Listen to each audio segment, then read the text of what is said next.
একাডেমির অনুষ্ঠান স্থগিত, কারণ প্রধান অতিথি ছিলেন জাজের জাভেদ আখতার। তার আশা নিয়ে জমিয়ত উলেমা হিন্দ সহ দুটি ইসলামিক সংগঠন বিরোধিতা করেছে এবং এই জমিয়ত উলেমার বিরোধিতা অনুষ্ঠান স্থগিত হয়েছে। সংখ্যালঘু ভোটের কথা মাথায় রেখেই কি রাজ্য সরকার কট্টরপন্থীদের বিরোধিতার সামনে পিছু হটল? এই রাজ্য সরকার নিজেই কট্টরপন্থী এবং এরা সুরাবর্দীর যে অসম্পূর্ণ কাজ, সেই কাজ সম্পূর্ণ করার জন্য চেষ্টা চালাচ্ছে, করছে। স্বাভাবিকভাবে এটা বারে বারে প্রমাণিত। ভোট ব্যাংক, ধর্মীয় পরিচিতি ইত্যাদি দেখে হয়। এই যে কমপ্লিটলি বাংলা বাঙালি ইত্যাদি এসব চলছে এবং এই বিধানসভাতেও যে প্রস্তাব কাল আসবে, যা আজকে বিলি হয়েছে, এটা কাদের জন্য? যারা আকাশকে আসমান বলে, জলকে পানি বলে, মাকে আম্মা বলে, বাবাকে আব্বা বলে, কাকাকে চাচা বলে, কাকিমাকে চাচি বলে, তাদের জন্য। স্বাভাবিকভাবে এই সরকার নামেই তৃণমূল কংগ্রেস, কার্যত মুসলিম লীগ 2। দাদা, সেটা হচ্ছে যে মমতা বন্দ্যোপাধ্যায় বলছেন তিনি সেনাকে অসম্মান করছেন না, কিন্তু দায়ী করছেন তাকে দেখে। ওনাকে চ্যালেঞ্জ করছি, 200 সেনা ওনাকে দেখে পালিয়ে যাচ্ছিল, ছবি প্রকাশ করুন, ভিডিও প্রকাশ করুন। উনি একটা মিথ্যাবাদী এবং তিনি যে জায়গায় হাত দিয়েছেন এর ফল উনাকে ভুগতে হবে। ইন্ডিয়ান আর্মি ভারতবর্ষের 140 কোটি মানুষের গৌরব, পৃথিবীর অন্যতম সর্বশ্রেষ্ঠ শক্তিমান ইন্ডিয়ান আর্মি। আপনি যে বলছেন 200 জন সেনা অফিসার এবং জওয়ান আমাকে দেখে পালাচ্ছে, আপনারা যাবেন না, আমি আপনাদেরকে নিয়ে গর্ব অনুভব করি। তো আপনি যে প্রথম অফেন্সিভ ল্যাঙ্গুয়েজটা দিয়েছেন, আমি ইতিমধ্যে এক্স হ্যান্ডেলে দিয়েছি এবং আমি ন্যাশনাল চ্যানেলকেও দিয়েছি। আমি রাজনাথ সিং, সিডিএস সহ সর্বস্তরে আমি জানিয়েছি যে এই কথাটা একজন রাষ্ট্রবিরোধী মানসিকতার লোক ছাড়া অন্য কেউ বলতে পারে না। Same Mamata Banerjee, Indian army জিন্দাবাদ। নির্মল ঘোষ তিনি মহিলা সাংবাদিকের দেহে স্পর্শ করছেন, তার বাড়িতে যখন যায় তার। এটা নতুন নয়, এর আগে ফ্লাইং কিস দেওয়ার ছবি ভাইরাল হয়েছে ভিডিও কলে। এদের এই মানসিকতা, পরকীয়া মানসিকতা এবং নাতনির বয়সী, মেয়ের বয়সী কন্যাদের সঙ্গে এই ধরনের আচরণ, তো পার্থ চ্যাটার্জির অর্পিতার ঘটনা দিয়ে চোখের সামনে প্রমাণিত। তাতে একটা ঝাড়ে আলাদা বাঁশ হতে পারে না। মমতার পুরো ঝাড় সেম। এই ঝাড়ে পার্থও আছে, নান্টুও আছে। আপনি কলকাতায় বলেছেন যে বিধানসভায় 2 দিন যে অধিবেশন ডাকা হয়েছে, তার মধ্যে বিমান বন্দ্যোপাধ্যায় রাজ্য সরকারকে তাদের বিষয়টা বলে যে সর্বদিন একটা মিটিং ডাকা বিষয়টা নিয়ে। এবং আমি মনোজ পন্থকে চিঠি দিয়ে দিয়েছি যে আপনারা যদি অযোগ্য বাছাই করার কাজ শেষ করে থাকেন, যোগ্যদের পরীক্ষায় বসতে হবে না, চাকরি বহাল করুন। শঙ্কর ঘোষ স্পিকারকে চিঠি দিয়েছেন, সর্বদলীয় প্রস্তাব আনুন, যোগ্যদের আমরা চাকরি রাখতে চাই, যেহেতু অযোগ্যদের তালিকা প্রকাশিত হয়েছে। ও তালিকা ত্রুটিযুক্ত তালিকা, তবুও একটা তালিকা বেরিয়েছে। তার মানে বাকিরা যোগ্য, তাদের কেন পরীক্ষায় বসতে হবে? 16 সালে পরীক্ষা দিয়েছিল, আজকে 10 বছর পরে এদের মধ্যে অনেকেই পরীক্ষাতে পারফর্ম করতে পারে না। আপনিও পারবেন না, আমিও পারব।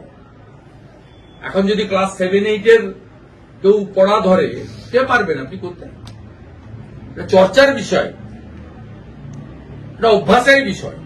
অভ্যাস থেকে ডিটার যারা 10 বছর, তারা তো পারবে না, তাদের চাকরিগুলো তাহলে 31শে ডিসেম্বর পরে চলে যাবে। তাই সর্বদলীয় প্রস্তাব আনুন, প্রধান বিরোধী দল বিজেপি সমর্থন করবে যোগ্যদের পক্ষে। সেই প্রস্তাব নিয়ে গিয়ে মুখ্য সচিব লয়ারের মাধ্যমে সুপ্রিম কোর্টে ফেলে দিক, দিয়ে বলুক যে বাংলার বিধানসভার সব বিপক্ষ অপক্ষ সবাই একমত হয়ে যোগ্যদের জন্য চাকরি বহাল রাখতে বলেছে। কারণ মহামান্য সুপ্রিম কোর্ট এই রাজ্য সরকারকে, এই মুখ্যমন্ত্রীকে, তার নিয়ন্ত্রণাধীন এসএসসিকে বাধ্য করেছে অযোগ্যদের আংশিক হলেও তালিকা প্রকাশ করতে। আপনি নিজে এলওপি, আপনি নিজে বিধানসভার অধ্যক্ষের কনস্টিটিউয়েন্সিতে রাজনীতিতে আছেন, তার প্রয়োজনে কি বিধানসভার অধ্যক্ষের সঙ্গে কি আপনি কথা বলবেন এই বিষয়টা নিয়ে? না না না, বিধানসভার অধ্যক্ষের হাতে কিছু থাকে না। ও মমতা ব্যানার্জি যা বলে তাই। মমতা ব্যানার্জি 4 তারিখে একটা কালচারাল প্রোগ্রাম আছে বিধানসভায়, সেখানে ইন্দ্রনীল সেনকে নিয়ে গান করবেন। আমার যাওয়ার সময় হলো, দাও বিদাও, অথবা অন্য কেউ গাইতে পারেন, মার ঝাড়ু মেরে জেঠিয়ে বিদায় করো। এইসব গানের জন্য তিনি ওই দিন বিধানসভায় আসবেন, তাই তিনি একটু বক্তৃতা করবেন, ওনার ফেসবুক লাইভ হবে। বাংলা বিপন্ন, বাঙালি বিপন্ন, ভাষা বিপন্ন সব করবে। এগুলো সব মক, ছদ্মবেশ। আসল উদ্দেশ্য রোহিঙ্গার বাংলাদেশের মুসলমানকে খালা রাখতে চায়।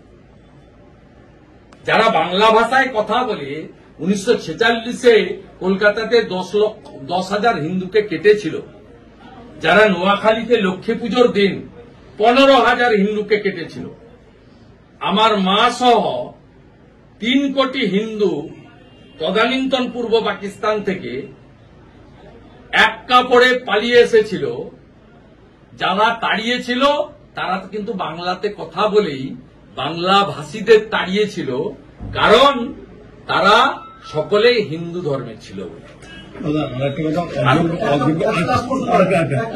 অযোগ্য যারা প্রার্থীরা নাম বেরিয়েছে তার মধ্যে দেখা গেল যে মেদিনীপুরে আছে 200 জন ওপর বেশি। কি বলবেন?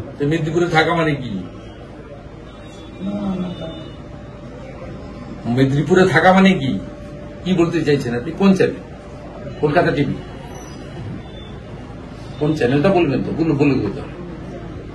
সুখবর আপনাকে এই প্রশ্নটা কেউ করে দিয়ে পাঠিয়েছে? না। চিন্তার কোনো কারণ নেই। মমতা ব্যানার্জির দম থাকে, শুভেন্দু অধিকারীর টিকিটে ছুঁয়ে দেবে। ঠিক আছে? আমার একটা আত্মীয় স্বজনের ছবি বের করে দেখুন, ডায়ে বাঁয়ে যারা ঘুরে বিজেপিতে আসার পরে। তৃণমূলে আমি যখন ছিলাম ডায়ে বাঁয়ে অনেক চোর ছিল, সে ছবি আছে। 20 সাল থেকে বিজেপিতে আমার সঙ্গেও তো কিছু ফলোয়ার্স কলিগরা এসেছে। একটা লোকের ক্লোজ রিলেশনের মধ্যে এই তালিকায় আছে, যদি বের করে দিতে পারেন আমি আনকন্ডিশনাল ক্ষমা চেয়ে দেব। আর আপনারা মনে হয় জানেন না, পার্থ চ্যাটার্জি আসার পরে 5টা রিজিওনাল এসএসসি তুলে দিয়ে বিকাশ ভবন থেকে নিয়োগগুলো হতো। যা হয়েছে, যা খেয়েছে সব দক্ষিণ কলকাতা। দাদা ভালো প্রশ্ন বলছি, শেষ প্রশ্ন। আজকে পুলিশ ডে আছে, পুলিশ ডেটা কে বলেছে? শান্তনু পুলিশ ডে রাজ্য সরকারের বানানো পুলিশ ডে। রাজ্য সরকারের মমতার উর্বর মস্তিষ্ক প্রসূত। আমি নিচের তলার পুলিশকে স্যালুট করি। আজকে মুখ্যমন্ত্রী ওদের উচিত ছিল কেন্দ্রীয় হারে ডিএ ঘোষণা করে দেওয়া। যে রাজ্যে 3 লক্ষ পুলিশের পোস্ট ফাঁকা থাকে, সিভিক ভলেন্টিয়ার দিয়ে রাজ্য চালায়। আর শান্তনু সিনহার বিষয়ে কোর্টে যাচ্ছি কয়েকদিনের মধ্যে আমরা। অবৈধ প্রমোশন, জোড়া প্রমোশন, 6টা প্রমোশন দিয়েছে অবৈধ। ও মমতার বাড়িতে বাজার করে, শুনে রাখুন। আমরা কোর্টে যাচ্ছি। ইতিমধ্যে গভর্নরকে আমি লিখিত কমপ্লেন করেছি, টুইটও করেছি। আমরা যেহেতু আজকের অপেক্ষায় ছিলাম, আপনি দেখতে পাবেন উইদিন উইক আমরা এর বিরুদ্ধে কোর্টে যাচ্ছি। আমাদের অল পেপারস আর রেডি। শান্তনু বিশ্বাসের যে শুভেচ্ছা বার্তা তাকে বর্ণনা তাকে ভাসানো হয়েছে সংগঠনের পক্ষে, সেখানে দেখা যাচ্ছে প্রচুর সংখ্যক সিভিক ভলেন্টিয়ার তারা কিন্তু ওখানে তারা আত্মহত্যা করতে বাধ্য হবেন এইরকম ধরনের তারা পোস্ট করেছেন, এবং তাদের ভাতা বাড়ানোর জন্য তারা কিন্তু আবেদন করেছে সিভিক ভলেন্টিয়াররা ওই পোস্টে। এগুলো বলে কোনো লাভ নেই। মমতা বন্দ্যোপাধ্যায় কর্মসংস্থানের ক্ষেত্রে কমপ্লিটলি নেগেটিভ। আর যাকে যা বেতন দেয় সেই টাকা দিয়ে কারো সংসার চলে না। ঠিক আছে? এর মধ্যে অল্প সেকশন সিভিক ভলেন্টিয়ার্সকে তোলার কাজে ইউজ করছে, ভোটের জন্য ইউজ করছে। আর অধিকাংশ ডাক মাস্টারও তারা, অধিকাংশ সিভিক ভলেন্টিয়ার্স বঞ্চিত হচ্ছে। 9-10 হাজার টাকায় কারো সংসার চলে না। মমতা ব্যানার্জিকে সরান। চাকরি তো কারোর যাবে না অভিযুক্ত লোক ছাড়া।